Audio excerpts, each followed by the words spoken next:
유아상입니다. 저는 장기간 무치아 상태로 인해 치조제가 위축이 있는 경우에 주변을 동반한 임플란트 수복에 대한 발표를 진행하겠습니다. 상실치아 발생 시에 선택할 수 있는 두 가지 치료 방법 중에 정상 치유 등을 가지고 인접치가 정상적일 경우, 그리고 전략적 지대치가 상실된 경우에는 임플란트가 더 선호됩니다. 하지만 임플란트 수복 시에 모두가 알고 있듯이 본 드리븐이 아닌 레스토레이션 드리븐 임플란트가 필요하고, 따라서 이 경우에 GBR이 필요합니다. 하지만 여러 노력에도 발치 후에 발생하는 골소실이 막을 수 없고, 여러 연구에서 이것이 확인된 바 있습니다. 발치 후 골소실을 막을 수 없을 뿐만 아니라 시간이 지날수록 협설의 수평 결손이 수직적 결손으로 이행되기 때문에 적절한 시기에 임플란트를 식립할 필요가 있다는 보고도 진행되고 있습니다. 임플란트를 위해 성공적인 GBR을 시행하기 위해서는 2006년 왕이 파스 원리를 보고하였는데 프라이머리 클로저, 안지오제네시스, 스페이스 크리에이션, 스테빌리티가 그것입니다.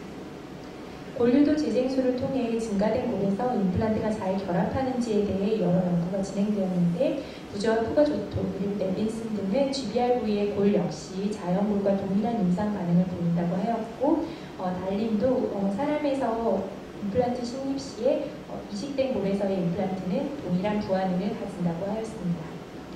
GBR 시행 후의 임플란트 식립 시기에 대한 보고는 다양하지만 스테이지드 수술 시에는 통상적으로 최소 5개월이 필요하며, 임플란트 식립 시 프라이머리 스테빌리티, 임플란트 포지션, 본 뒷백에 대한 평가 후 동시 식립이 가능한지를 평가해야 한다고 하였고, 이 직내에서는 동시 식립법을 시행하였습니다.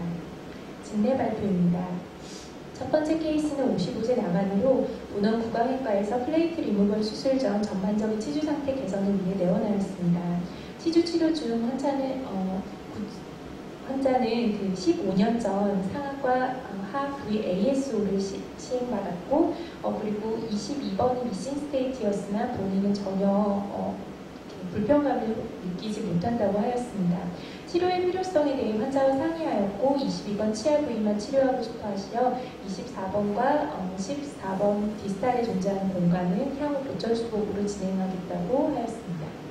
임플란트를 위한 CT 촬영 후 분석 결과 22번 무치아 부위는 장기간의 결손 상태로 인해 협설로 3.5mm의 물폭경을 보였고 수직적으로는 비교적 충분한 골량을 보였습니다.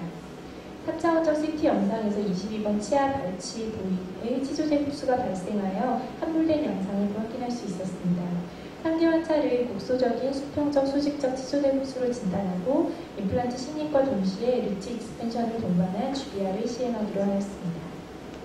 술정분의 모습입니다. 전반적인 치주 질환으로 인접 치아 역시 치행 퇴축 소견을 보이며 22번 무치아 부위는 수평 결손이 확인됩니다. 15년 시행한 ASO의 수루 스카 부위가 수술 부위 하방에서 확인되었습니다. 해당 부위 피판을 박리하고 2mm 그릴링을 시행한 뒤 오스테오통을 이용해 리치 익스텐션을 시행하였습니다. 3.5, 11.5 아바나 인터널 타입 임플란트를 식립하였고 식립 후 협축으로 임플란트 픽스처가 비치는 양상이 확인됩니다.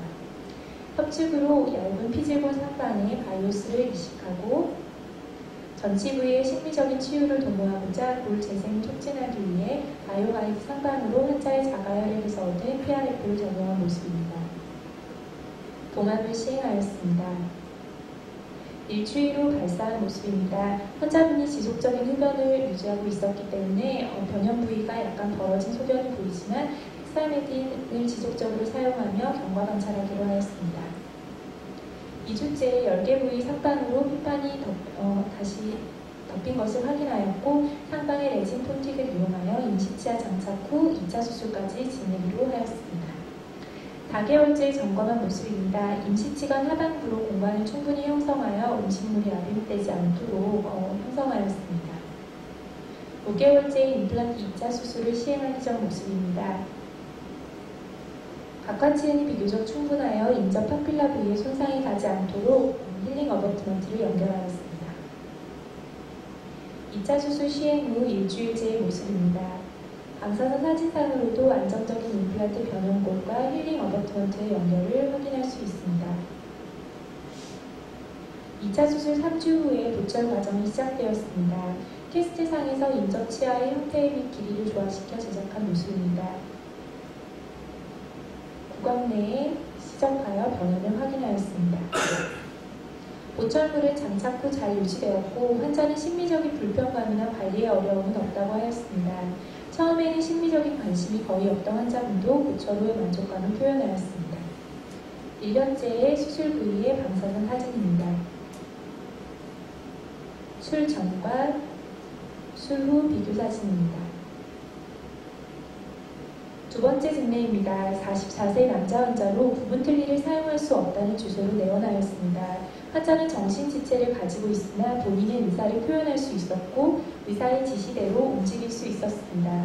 전반적인 구강위생관리가 잘 이루어지고 있지 않아 다수의 우식증과 치료 기원력을 가지고 있고 10대의 우식으로 인해 다수의 고치부를 상실하였습니다. 초진시 가능한 두 가지 옵션 중 환자분의 협조도와 불량 구강위생에 대한 우려 및 비용의 문제로 보철 단단히와 상하 국소우치를 권유하였으나 이전에 2번이나 새로 제작한 국소우치를 단 하루도 장착하지 않았다는 점과 환자분 본인과 보호자 모두 고정성 보철물을 원하고 있는 바 잦은 제네원을 통해 철저한 구강위생 관리를 전제로 임플란트 보철 수복을 계획하였습니다. 초진시 가능한 두 가지 옵션 중 임플란트 수복을 계획할 때 상실치아에 대한 전체 수복을 우선 고려하여야 하나 비용상의 문제로 저작 기능을 회복하는 데 필요한 최소한의 고치부 식립을 완성한 이후 추가적인 임플란트 식립을 진행하기로 계획하였습니다. 수술을 위한 CT 분석입니다. 술전 3차원 CT 영상에서 15번 부위, 특히 심한 수직적 골소실을 확인하였습니다. 13번 치근이 원심 경사되어 있어 스텐트를 약간 후방으로 수정하였고 골소실이 심한 15번 부위는 조금 더 후방으로 이동하여 골을 이용하기로 하였습니다. 수직 쪽인 골 결손 부위에 대해서는 GBR을 계획하였습니다. 앞서 선정한 위치의 잔존 골량입니다. 수직적으로는 4.5에서 7mm, 수평적으로는 8에서 9.5mm의 잔존골을 보여 오스테오톤법을 이용한 상하동 거상술과 더불어 약간의 수직적 GBR을 계획하였습니다. 술전 3차원 CT 영상에서 하악에 대한 분석입니다. 하악 부위는 수직적으로는 10mm 임플란트가 겨우 들어가는 공간이고 단층으로 보았을 때 35번 부위는 수평적인 골 결손이 확인되어 GBR을 동반한 임플란트를 진행하기로 하였고 46번 부위는 단순 임플란트 식립을 계획하였습니다. 먼저 치유 기간이 오래 걸리는 상하계 수술을 진행하였습니다. 수정된 스텐트의 위치대로 임플란트를 식립하였고 최소한의 수직적 골 증대를 위해 14번 임플란트를 조금 더 깊게 식립하였습니다. 이러한 위치 선정이 후에 나타나는 보철물에서 아쉬움을 남기게 된 원인으로 판단됩니다. 임플란트 주위 골에 바이오스와 자가골을 혼합하여 이식하였고 바이오 가이드를 적용하여 봉합한 모습입니다. 봉합을 시행하고 15번 부위에 치조된 항목이 어느 정도 회복된 외형이 보입니다. 일주일 후 발사한 모습이며 처음에 구강위생 상태가 많이 나쁘고 지적인 장애로 인해 수술의 예후에 대해 많이 우려했었지만 환자 스스로가 지시사항을 잘 따르고 3일마다 제네원시켜 지속적인 치태 조절을 시행한 결과 수술 부위 합병증은 보이지 않았습니다. 2주째 제네원 모습입니다. 수술 부위가 안정적으로 치유되고 있음을 확인할 수 있습니다. 6개월째의 수술 부위 모습입니다. 방사선 사진상에서 수직적인 골 증대 부위가 잘 유지되고 있는 것으로 판단하여 2차 수술을 계획하였습니다. APF를 통한 2차 수술을 시행하였고 임플란트는 안정적으로 잘 유지됨이 확인되어 RFA 수치를 확인하였습니다. 술 후 일주일째 발사를 시행한 모습입니다. 구개측의 2차 치유가 진행되고 있음이 확인됩니다. 2주째 점검 모습입니다. 협측으로 이동시킨 각화 조직의 띠가 유지되고 있고 구개측은 재상피어 진행 중입니다. 4주 뒤에 임시치관을 연결하였습니다. 하악의 양측 구치부 임플란트 보철과 함께 균형 있는 보철을 제작하기 위해 임시치관을 사용하는 기간을 두었다가 최종 보철을 장착한 모습입니다. 보철 장착 후 3개월째 모습입니다. 3개월마다 제네원 관리를 진행 중이나 임플란트 보철물 주위로 음식물이 다시 침착됨을 확인할 수 있었습니다. 14번 부위가 13번 치아보다 치근단으로 깊게 위치하여 생기는 치간 공급 부위에 지속적인 음식물 압인이 확인됩니다. TBI를 재실행하였으나 추후 개선되지 않으면 보철로 형태의 조절이 필요할 것으로 판단됩니다.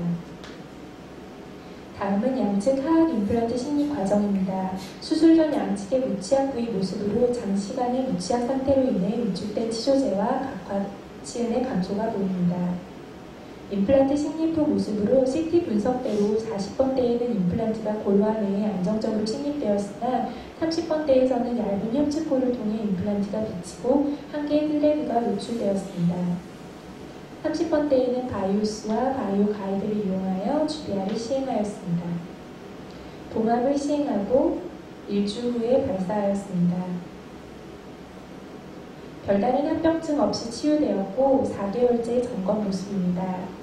얇은 치은을 통해 임플란트 하반 구조가 비침을 확인합니다. 양측 모두 각화치은의 부족으로 동측 9개 부위에서 두께 2mm의 각화치은 20편을 체득하여 이식하였습니다. 우측은 힐링 어버트먼트 형태로 작도하여 최소한의 공여부 불편감을 주고자 하였고 공여부는 콜라 테이프로 피기하였습니다. 수루 일주일째 발사 모습입니다.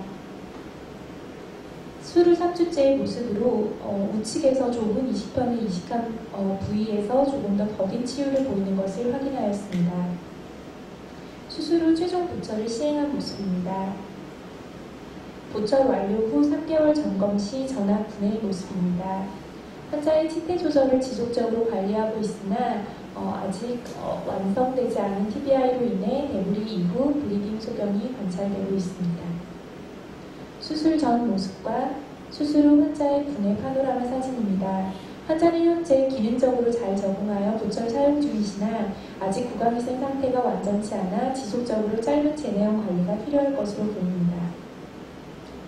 시간이 지나면 새로운 이들이 오고 가는 의국이지만 제가 수련하는 동안 많은 배움과 수업을 얻고 치주 수련을 마치게 되어 모든 교수님과 수련 선생님들께 감사드립니다. 감사합니다.